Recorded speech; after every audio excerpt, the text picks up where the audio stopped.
अर्थ पे जितनी भी लाइफ है उसकी 80% लाइफ सिर्फ ओशन में रहती है। सोचो, ज्यादातर जिंदगी इस प्लेनेट पे उस जगह पे है जहाँ पे सनलाइट भी नहीं पहुंचती और ना ही इंसान। तो आज हम एक्सप्लोर करेंगे ओशन की सरफेस से लेकर नॉन डेप्थ तक साइंटिस्ट ने की हुई हर एक डिस्कवरी। और इस वीडियो के एंड में हम एक ऐसा क्रिएचर देखेंगे जो लिटरली एलियन जैसा दिखता है। तो इसी के साथ हम शुरू करते हैं आज का वीडियो। 0 से 200 मीटर तक सनलाइट जोन होता है और सरफेस पे ही हमें बेलुगा व्हेल मिलती है जो इंसानों की आवाज को मिमिक करता है। और बेलुगा व्हेल कॉमनली 40 मीटर्स पे मिलती है जो एक सेफ डाइविंग डेप्थ होती है। लेकिन फिर भी हर्बर्ट अपने जीत की तैयारी बॉर्नविटा पीके कर रहा था, तो उसने 253.2 मीटर्स का फ्री डाइविंग रिकॉर्ड बना दिया। बॉर्नविटा तैयारी जीत की, मजाक साइड पे, लेकिन 253.2 मीटर्स मतलब 70 फ्लोर का बिल्डिंग। और हर्बर्ट ने लिटरली सनलाइट जोन पास करके ट्विलाइट जोन में एंटर कर लिया। ट्विलाइट जोन 200 मीटर से 1000 मीटर तक होता है। ट्विलाइट जोन में सनलाइट तो आसानी से पहुंच जाती है, लेकिन इस जोन के एंड में जाते जाते हमारे सर पे प्रेशर इतना ज्यादा बढ़ जाता है कि हमारे सर पे 100 क्रेटा रखी हुई। ट्विलाइट जोन के स्टार्टिंग पॉइंट से हम थोड़ा ही नीचे जाएंगे तो हमें ब्लू व्हेल मिलेगी जो अर्थ की हिस्ट्री का सबसे बिगेस्ट क्रिएचर है। ब्लू व्हेल लिटरली डायनासोर से भी बड़ी है और ये सिर्फ एक दिन में 4000 किलो खाना खाती है। मतलब 2700 आदमी एक दिन में जितना खाना खाते हैं उतना सिर्फ एक दिन। ब्लू व्हेल के थोड़े नीचे जाने पर 600 मीटर पे हमें बैरेल आई फिश मिलती है और जिसका दिमाग लिटरली ट्रांसपेरेंट है। और ये जो ग्रीन कलर्स आप देख रहे हो ना, वही इसकी आईज है। इस जोन में हर वक्त एक स्नोफॉल होती रहती है जिसे हम कहते हैं मरीन स्नोफॉल। और ये कोई रियल स्नो नहीं है।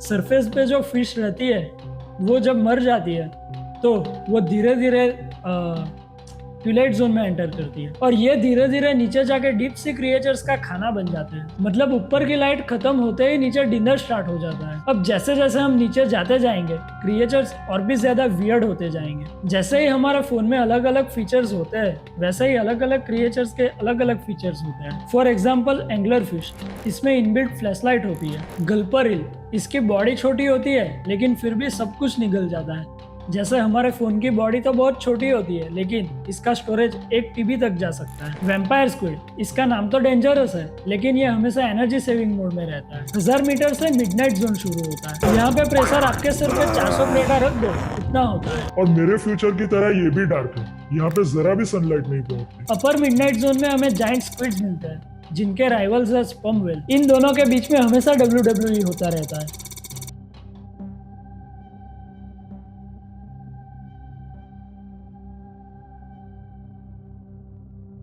इन दोनों के लड़ने के निशान अक्सर स्पर्म व्हेल की बॉडी पे मिलते रहते हैं। और इसी मिडनाइट जोन में हमें मिलता है फेमस टाइटैनिक का शिपव्रेक। ये 3800 मीटर्स की गहराई पे पड़ा है और इसे इतना ज्यादा टाइम हो चुका है कि अब इसे माइक्रोस्कोपिक बैक्टीरिया खा रहे हैं। 4000 मीटर पे ब्लूप की साउंड आई थी जो वर्ल्ड की लाउडेस्ट साउंड है, जो कुछ ऐसी सुनाई देती है।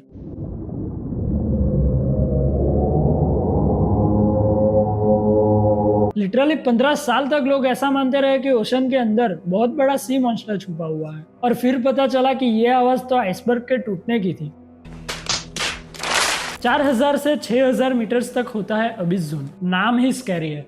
अबिस मतलब बॉटमलेस पिट। और यहाँ पे लाइट तो दूर की बात है, यहाँ का टेम्परेचर भी 2 या 3 डिग्री सेल्सियस होता है और यहाँ पे प्रेशर इतना ज्यादा होता है कि अगर मैं मेरी क्रश को यहाँ पे प्रपोज करूँ तो उससे मुझे ना बोलने का प्रेशर ही नहीं हैंडल होगा। यहाँ पे आपके सिर के ऊपर 600 क्रेटा रख दो उतना प्रेशर होगा। अब इस जोन की सरफेस पे आपको डम्बो ऑक्टोपस मिलता है। डम्बो ऑक्टोपस इतनी गहराई में रहने वाले सबसे क्यूट क्रिएचर्स में से एक है। 5000 मीटर्स तक हमें मिलती है फैंगटूथ फिश। इसकी बॉडी सिर्फ 6 इंचेस की होती है लेकिन ये मुंह बंद करे फिर भी उसके दांत दिखते हैं। 5000 मीटर पे आपको झील मिलती है। इसे कहते हैं ब्राइन पूल, पानी के नीचे एक पानी का तालाब। और ये इतना ज्यादा सॉल्टी होता है कि अगर कोई क्रिएचर यहाँ पे घुस जाए तो वो सीधा मर जाएगा। और इसके बाद 1000 मीटर नीचे जाते ही हेडल जोन शुरू होता है। 6000 से 11000 मीटर तक होता है हेडल जोन और यहाँ पे प्रेशर आपके सिर पे 1100 क्रेटा रख दे उतना होता है।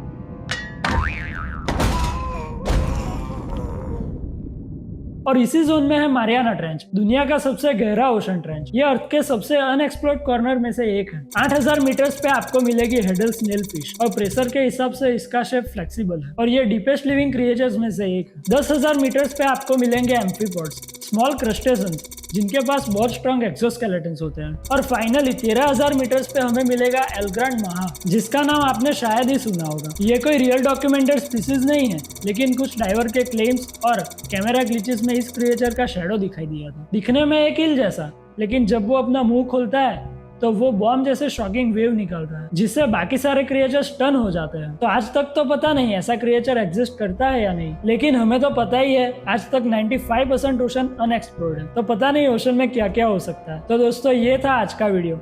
आई होप आपको पसंद आया होगा। अगर पसंद आया तो प्लीज इस चैनल को सब्सक्राइब करो, क्योंकि मैं ऐसे ही क्रेजी डीप सी फैक्ट्स पे वीडियोस लाता रहूंगा। Till then stay healthy and I will see you soon.